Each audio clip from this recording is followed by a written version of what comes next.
The baseball bat connected with the side mirror in a sickening crack that echoed through the quiet suburban street. Sarah Chen watched in horror as 3 years of careful planning, her spotless insurance record, and her neighbor's explosive temper collided in one perfect, devastating moment. What Marcus Williams didn't know was that the random parking spot he'd just destroyed wasn't random at Aoland, the $47 mirror. He'd just shattered was about to cost him everything he'd worked for. Sometimes, the smallest, the first crack appeared. At 6:47 a.m. on a Tuesday, that would change everything. Sarah Chen had been watching Marcus Williams through her kitchen window for exactly 18 minutes, timing his morning routine with the precision of someone who had spent 3 years documenting every slight, every boundary crossed, every moment of neighborly warfare. The steam from her coffee mug fogged the glass as Marcus stormed across his driveway, work boots pounding against the concrete with the kind of fury that made small dogs whimper and children cross the street. "Not today," she whispered, her fingers tightening around the ceramic handle until her knuckles went white. "Today, you finally pay." Marcus Williams was a man built for intimidation, 6'3", of construction-hardened muscle, wrapped in perpetual anger. The kind of neighbor who mowed his lawn at dawn on Sundays and played music loud enough to rattle windows until midnight. On weekdays, for 3 years, he'd made Sarah's life a carefully orchestrated hell, and for 3 years, she'd been the perfect victim, quiet, compliant, documenting everything. The Louisville Slugger in his hands caught the morning light as he approached her Honda Civic, parked exactly where she'd left it the night before, 6 inches over the property line that divided their driveways, 6 inches that Marcus had complained about to the Homeowners Association 17 times, 6 inches that had finally pushed him past the point of civilized discourse. "You think you're so fucking smart?" Marcus snarled, loud enough for the whole neighborhood to hear. His voice carried the rasp of 20 years of cigarettes and the sharp edge of someone who'd never learned to control his temper. "Parking in? My space, like you own the goddamn world." Sarah pressed herself against the kitchen counter, phone already recording through the gap in her blinds. The morning light cast long shadows across Marcus's face, highlighting the network of burst blood, vessels around his nose, and the deep lines that came from years of scowling at the world. He'd been drinking, she could tell from the way he swayed slightly, the way his free hand gestured wildly at nothing. 3 years of your shit, Marcus continued, his voice rising with each word. 3 years of complaints and parking tickets. And your holier-than-thou attitude. You think because you drive some fancy foreign car, you're better than the rest of us. The Honda Civic was 7 years old with 120,000 miles on it. Hardly fancy, but facts had never been Marcus's strong suit. Sarah had learned that during their first encounter, when he'd accused her of stealing his newspaper, despite the clear address label showing it, belonged to 1247 Maple Street, not 1245. Marcus raised the bat above his head, and for a moment, the entire neighborhood seemed to hold its breath. Mrs. Rodriguez from across the street stopped mid-step on her morning walk, her hand frozen on her small dog's leash. The Johansson twins, loading their backpacks into their mother's minivan, went completely still. Even the sparrows that nested in Sarah's oak tree seemed to sense the electricity in the air. "This is what happens," Marcus said, his voice dropping to a whisper that somehow carried more menace than his shouting. "When you don't know your place." The bat came down with the force of 3 years of accumulated rage. The side mirror exploded. In a shower of glass and twisted metal, the sound sharp and final as a gunshot. Fragments scattered across the asphalt like scattered diamonds. Catching the morning sun and throwing tiny rainbows across the driveway, the mirror housing dangled from a single wire, swaying gently in the breeze like a broken bird. Sarah's phone captured every moment in crystal-clear 4K resolution. Marcus stood there for a heartbeat, chest heaving, the bat still raised as if he might strike again. Then reality seemed to crash over him like a cold wave. His eyes went wide, darting around the street as he noticed Mrs. Rodriguez's horrified expression, the Johansson children's wide-eyed stares, the way curtains twitched in windows up and down the block. "Shit," he breathed, the bat falling to his side. I wasn't, but the damage was done. The mirror lay in pieces, and Sarah Chen finally had what she'd been waiting for. Marcus Williams caught in the act. On camera, with witnesses, She waited exactly 30 seconds after Marcus disappeared into his house before stepping outside, her phone still recording. The morning air carried the scent of cut grass and the distant hum of traffic, but underneath it all was the sharp smell of possibility, the kind that comes when a carefully laid plan finally starts to unfold. "Oh my God," she said, loud enough for the lingering witnesses to hear, her voice pitched perfectly between shock and devastation. "My car! Someone destroyed my car!" Mrs. Rodriguez hurried over, her elderly chihuahua yapping at her heels. "Mia, I saw everything. That man, your neighbor, he just went crazy with a baseball bat." Sarah knelt beside the destroyed mirror, careful not to disturb the evidence. The housing was completely shattered, the glass ground into powder, the electronic components that controlled the heating and positioning scattered like electronic confetti. To most people, it looked like maybe $50 worth of damage. To Sarah, it looked like justice. "I can't believe this," she said, pulling out her phone to call 911. "I mean, it's just a parking space. Who does something like this over a parking space?" The Johansson mother approached cautiously, her twin boys peeking out from behind her legs. "We saw the whole thing," she said quietly. "Jake, Emma, what did you see?" "The mean man hit the lady's car with a bat," one of the twins said solemnly. "He was really, really mad. Really, really mad." The other twin confirmed with the kind of conviction that only comes from children, who've witnessed something they don't quite understand but know is wrong. Sarah looked up at them with tears in her eyes, real tears, because after 3 years of harassment, 3 years of sleepless nights and anxiety attacks and constantly looking over her shoulder, she finally had him. "Thank you," she whispered. "Thank you for being brave enough to tell the truth." The 911 operator answered on the second ring. 911, what's your emergency? "My neighbor just destroyed my car with a baseball bat," Sarah said, her voice steady, despite the tremor she allowed to creep in. "I have it all on video, and there are witnesses. I think he might be dangerous." As she gave the operator her address and details, Sarah's eyes drifted to the shattered mirror one more time. Marcus Williams had no idea what he'd just walked into. The mirror he'd destroyed wasn't just any mirror, it was a factory-original heated, auto-dimming, power-folding side mirror with integrated turn signals and blind spot monitoring, the kind that came standard on the luxury trim package she'd specifically chosen when she bought the car, the kind that cost exactly $1,847. To replace it, the dealership, but Marcus was about to learn that the price of his anger was much, much higher than the cost of a side mirror. Because Sarah Chen hadn't just been documenting his harassment for 3 years, she'd been preparing for war. And wars, as Marcus was about to discover, weren't won by the person who struck first. They were won by the person who planned best. The police cruiser turned onto Maple Street, just as Marcus Williams peered through his front window, his face pale with the dawning realization that his moment of rage had consequences far beyond a broken mirror. Sarah Chen smiled as she watched him disappear behind his curtains, and for the first time in 3 years, she felt truly at peace. Officer Maria Santos had seen her share of neighbor disputes in 15 years on the force, but something about the woman standing beside the destroyed Honda Civic made her pause.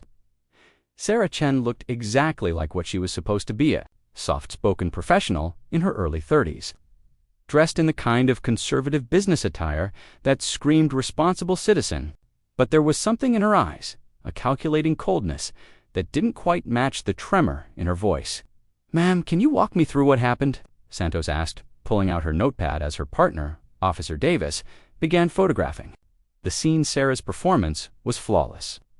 She explained how she'd been getting ready for work when she heard shouting, how she'd looked out her window just in time to see Marcus Williams destroying her car with what appeared to be a Louisville Slugger. Her voice broke at exactly the right moments. Her hands shook with just the right amount of indignation. And she had her phone footage ready to play without seeming too eager to show it. "I've been documenting his harassment for years," Sarah said, pulling up a folder on her phone labeled Neighbor Issues with a timestamp dating back 36 months. "He's been escalating, and I was honestly afraid something like this might happen."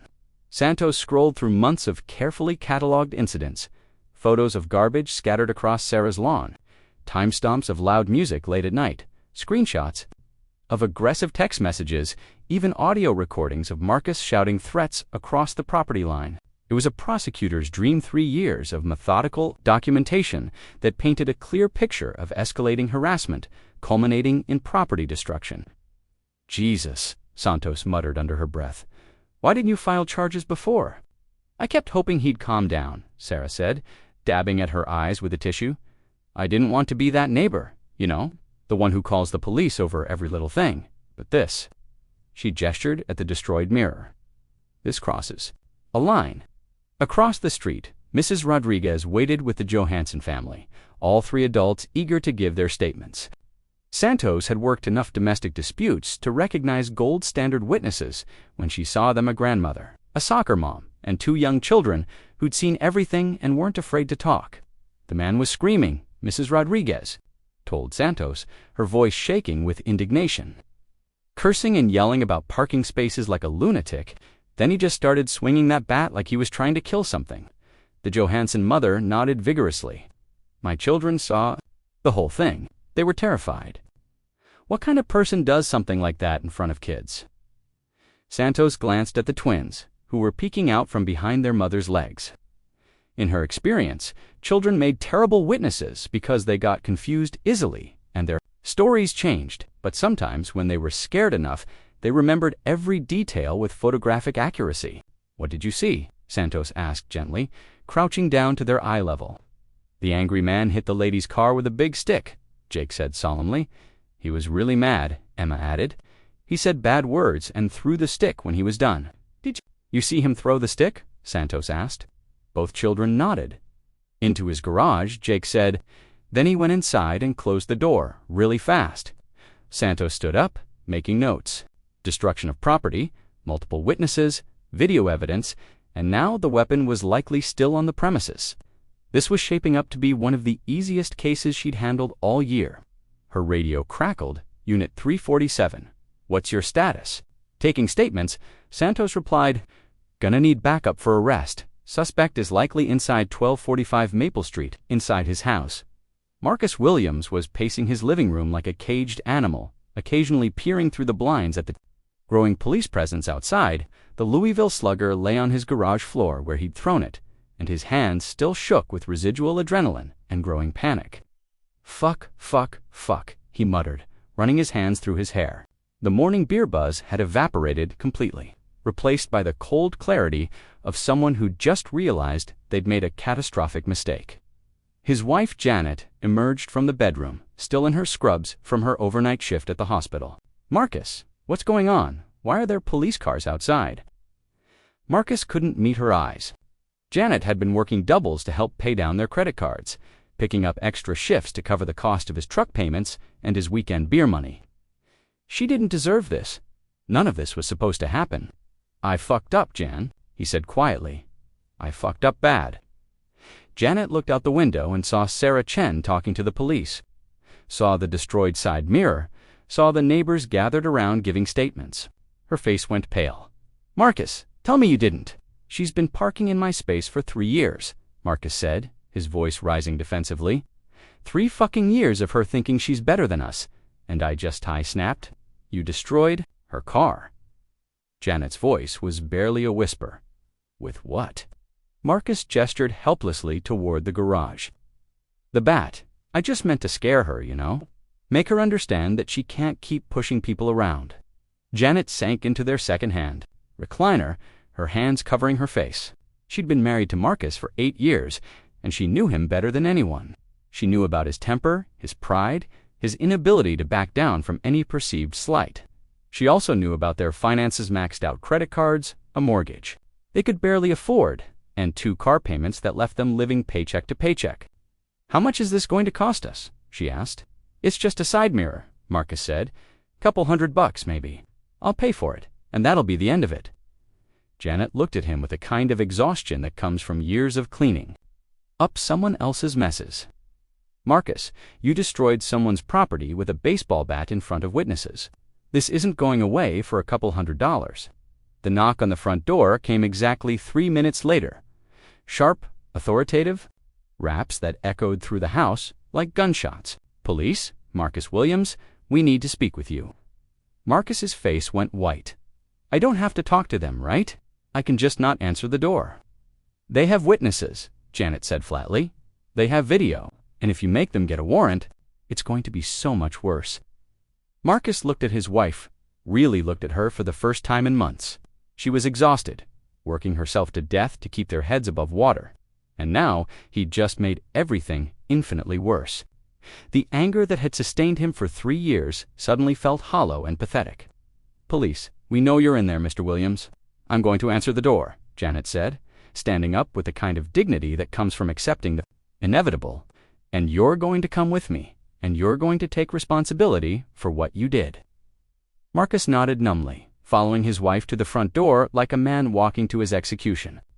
Officer Santos was waiting on the porch with backup, additional units, and a detective who'd been called in because of the quality of the evidence and the clear pattern of escalating harassment. This wasn't just property destruction anymore. It was domestic terrorism against a neighbor who'd done nothing more than park 6 inches over a property line. Mr. Williams, Santos said as the door opened. I'm Officer Santos with the Metro Police. We need to talk to you about an incident involving your neighbor's vehicle. Marcus stepped onto the porch, his hands already raised slightly in surrender. I know why you're here. Did you destroy Ms. Chen's side mirror with a baseball bat this morning? Marcus looked back at his wife, saw the disappointment in her eyes, and realized that this moment, this single moment of rage, was going to define the rest of their lives. Yeah, he said quietly. I did. The handcuffs clicked shut with a sound like breaking glass, and Marcus Williams finally understood that some mistakes can't be undone with apologies or good intentions. As Officer Santos read him his rights, he caught sight of Sarah Chen across the street, still talking to witnesses, still playing the perfect victim. For just a moment, their eyes met across the distance, and Marcus saw something in her expression that chilled him to the bone. This wasn't over. This was just the beginning. Sarah Chen smiled and turned back to the detective, ready to discuss the full extent of the damages and the 3 years of documentation she'd so carefully compiled, because sometimes the best revenge wasn't getting mad, it was getting methodical. 3 hours after Marcus Williams was booked into county jail, Sarah Chen sat in the sterile waiting room of Pinnacle Auto Insurance. Her leather portfolio balanced on her knees like a weapon waiting to be deployed. The fluorescent lights hummed overhead, casting everything in the kind of harsh glare that made everyone look guilty of something. She'd chosen her outfit carefully for this meeting: conservative navy blazer, minimal jewelry, the kind of understated professionalism that insurance adjusters trusted. In her portfolio were 47 photographs of the damage, 3 witness statements, the police report, and a detailed repair estimate from Westfield Honda that would make grown men weep. Miss Chen, a woman in her 50s, emerged from the back office's clipboard in hand.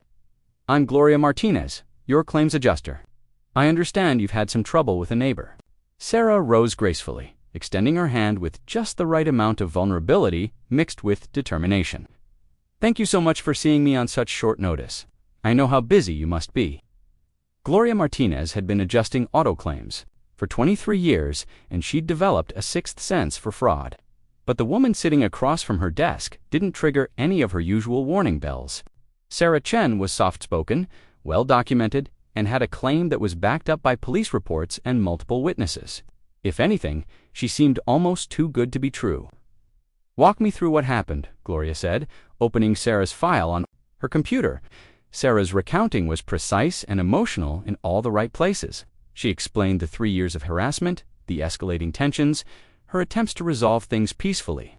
When she reached the morning of the incident, her voice caught slightly. I heard him shouting, and when I looked out the window, he was standing there with this baseball bat, just screaming about parking spaces. I started recording because I was scared he might try to break my windows next, but I never thought he'd actually ... She gestured helplessly. I mean, who does something like that? Gloria nodded sympathetically while reviewing the police report on her screen. Destruction of property, multiple witnesses, video evidence, and a suspect who'd confessed at the scene.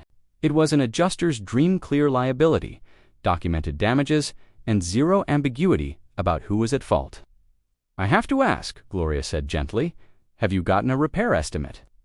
Sarah's hand trembled slightly as she reached into her portfolio. I took it to the Honda dealership this morning. They said it has to be a factory original part because of the safety features, the blind spot monitoring, and heated elements. I didn't even know mirrors could be so expensive until she slid the estimate across the desk, and Gloria's eyebrows rose involuntarily. The single sheet of paper detailed every component of the damaged mirror assembly: the housing, the glass, the electronic motors, the heating elements, the turn signal integration, and the blind spot monitoring sensors. Labor charges for the specialized installation, paint matching for the housing. Recalibration of the safety systems, total cost $3,247. This seems quite high for a side mirror, Gloria said carefully. That's what I thought, Sarah replied, her voice small, but apparently it's not just a mirror. It's part of the car's safety system. The Honda service manager explained that the blind spot monitoring has to be recalibrated with special equipment, and the heated elements are integrated into the mirror glass itself. If I get an aftermarket part, it voids my warranty and disables the safety features. Gloria had seen this before, with luxury vehicles' simple-looking parts that were actually sophisticated pieces of technology. A quick check of Honda's parts catalog confirmed that the estimate was legitimate. The 2018 Civic Touring came standard with an integrated mirror assembly that was indeed $1,847 for parts alone, plus labor, plus calibration, plus paint matching. And this doesn't include the diminished value of your vehicle. Gloria continued, scrolling through the claim details. Sarah blinked. Diminished value. Your car has been in an incident that required repairs.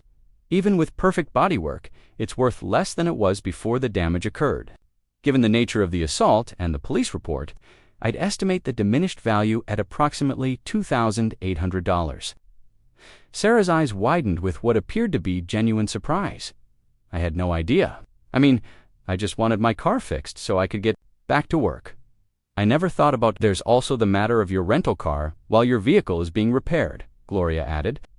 The dealership estimates 2 weeks for the parts to arrive and the work to be completed. At our contracted rate, that's another $420. The numbers were adding up quickly. $3,247 for repairs, $2,800 for diminished value, $420 for rental car costs, plus storage fees, administrative costs, and Sarah's documented time off work to deal. With the incident, I also need to ask about emotional distress, Gloria said, consulting her notes. The police report indicates this was part of a pattern of harassment. Have you sought any counseling or medical attention as a result of this incident? Sarah's hand went to her throat, a gesture so subtle it seemed unconscious. I've been having trouble sleeping since it happened, and I've been afraid to park in my own driveway. My doctor prescribed something for anxiety, but I haven't started taking it yet. I keep thinking I should just be strong enough to handle this on my own. Gloria made notes on her pad. Anxiety medication prescribed by a physician was documentation of emotional distress. Combined with the police report detailing 3 years of harassment, it painted a picture of a victim who'd been pushed to her breaking point by a volatile neighbor, Ms. Chen. Based on what I'm seeing here, your total claim is going to be substantial. Property damage, diminished value, rental costs, lost wages, and emotional distress. We're looking at somewhere in the range of $8,000 to $10,000. Sarah's face went pale. $10,000 for a side mirror, for a coordinated attack on your property following 3 years of documented harassment, Gloria corrected gently. This isn't just property damage, this is assault with a weapon, witnessed by multiple people, including children. The emotional distress alone justifies significant compensation. Sarah sat back in her chair, apparently struggling to process. The magnitude of the claim? I don't want to seem greedy. I just want my car fixed and to feel safe in my own neighborhood again. You're not being greedy, Gloria assured her. You're being smart. This man terrorized you for 3 years, then escalated to physical destruction of your property. The law exists to protect people like you from people like him. Gloria pulled up Marcus Williams's insurance information on her computer. State Farm, liability coverage, current on his premiums. Good, this wouldn't be one of those cases where the perpetrator was uninsured and the victim was left holding the bag. I'll be contacting Mr. Williams's insurance company this afternoon, Gloria said. Given the clear liability and the quality of your documentation, I expect they'll want to settle quickly rather than risk a jury trial. A case like this, with video evidence and children as witnesses, could result in a much larger judgment if it goes to court. Sarah nodded slowly, still appearing to process the information. What happens to Mr. Williams? That's between him and his insurance company, Gloria replied. But I can tell you that a claim of this size will likely result in his policy being canceled. After that, he'll have trouble finding coverage, and when he does, his premiums will be astronomical. Sarah's eyes filled with what looked like genuine remorse. I never wanted to ruin his life. I just wanted him to leave me alone. You didn't ruin his life, Gloria said firmly. He did that all by himself when he decided to attack your property with a baseball bat. You're just making sure he pays the full cost of his actions. As Sarah left the insurance office, she allowed herself a small smile. The meeting had gone even better than she'd hoped. The adjuster had been sympathetic, the claim amount was substantial, and Marcus Williams was about to learn that his moment of rage was going to cost him far more than he'd ever imagined. But the insurance claim was just the beginning. Sarah had spent 3 years documenting every incident, every threat, every boundary violation. She had medical records documenting her anxiety, employment records showing her lost productivity, and a paper trail that painted a clear picture of a woman who'd been systematically terrorized by her neighbor. Marcus Williams had thought he was teaching her a lesson about parking spaces. Instead, he'd handed her the keys to his financial destruction.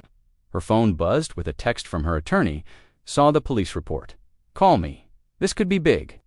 Sarah Chen smiled as she walked to her rental car. She'd waited 3 years for Marcus Williams to give her the ammunition she needed to destroy him. Now she had enough firepower to level his entire life. The war was just beginning, and Marcus Williams had no idea what was coming for him.